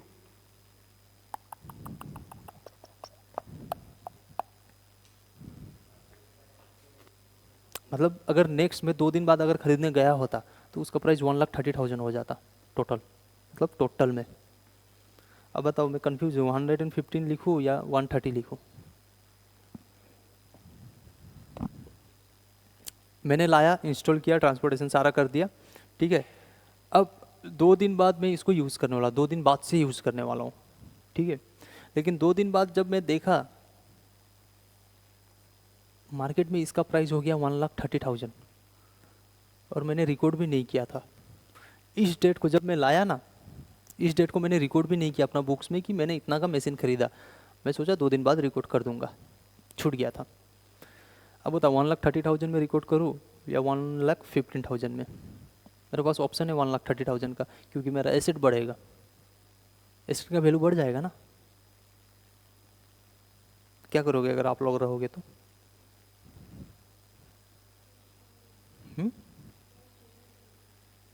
नहीं, मतलब रिकॉर्ड कितना में करोगे, अमाउंट कितना में रिकॉर्ड करोगे? 1,15,000 में रिकॉर्ड करोगे या 1,30,000 में रिकॉर्ड करोगे? 15? क्यों? आपके पास ऑप्शन है 1,30,000 का, आपका वैल्यू बढ़ेगा एसेट का, है? 1,30,000 में मैं बोल रहा हूँ 1,30,000। अगर 2 दिन बाद हम लोग लेने गए होते तो 1,30,000 पड़ जाता मेरे को, लेकिन मैंने 2 दिन पहले खरीदा तो मैं फ़ायदा में हो गया, मेरा 15,000 कम लग गया। लेकिन अगर मैं 1,30,000 को मशीन बोल के दिखाऊंगा बैलेंस शीट में तो अच्छा लगेगा ना, अमाउंट ज़्यादा है, बैलेंस शीट का वैल्यू बढ़ गया।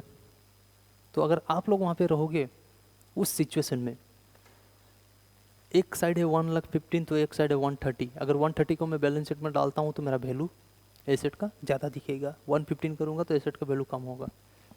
अगर आप लोग को मैं उस जगह पे रख दूँ, आप लोग एज एन अकाउंटेंट, सीएमए हो आप लोग, क्या डिसीजन लोगे उस टाइम? 115 को चूज करोगे या 130 को? 115? हाँ, 130? आप 15? रीजन दो।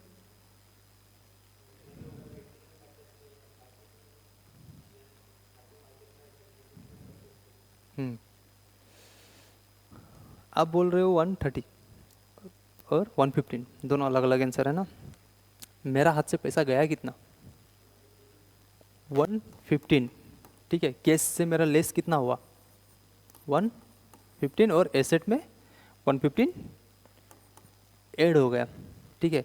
अगर इसके जगह में मैं 130 लिख देता हूँ, यहाँ पे 130 लिख देता हूँ, मेरा केस कितना गया? 115, लेकिन मैं एसेट में कितना दिखा रहा हूँ? 15,000 ऑटोमेटिकली बढ़ा, लेकिन मेरा एक्चुअल में हाथ से पैसा गया कितना था? तो मैं मार्केट प्राइस को क्यों पकड़ूंगा? आप तो जस्ट खरीद के लेके आओ। रिवोल्यूशन कब होता है? एडमिशन रिटायरमेंट देती है, फिर change in profit sharing ratio, ये ऐसा कुछ था शायद, ठीक है। कुछ हो रहा है क्या उसमें से? नहीं हो रहा है ना। अगर उसमें से कुछ होगा तब चेंज कर देना। Change in profit sharing ratio, admission retirement date, dissolution में नहीं, यही है ना। इसी टाइम रिवोल्यूशन आप लोग बनाते हो, मतलब बनाते थे शायद भविष्य, पास्ट में, अभी तो नहीं बनाए हो तो कर देना अगर वो होता है तो। लेकिन अभी तो मेरा हाथ से 115 गया और मैंने पेमेंट ही 115 किया है, तो मैं 130 कैसे दिखा दूँ? नहीं दिखा पाऊंगा। इसी को बोला जाता है कॉस्ट कॉन्सेप्ट, ठीक है। बुझे? किसी को भी डाउट? पक्का? अच्छा नींद आएगा? चलो ऑनलाइन वाले गुड नाइट। किसी को डाउट है तो बोल दो, नहीं तो मैं माइक ऑफ कर रहा हूँ।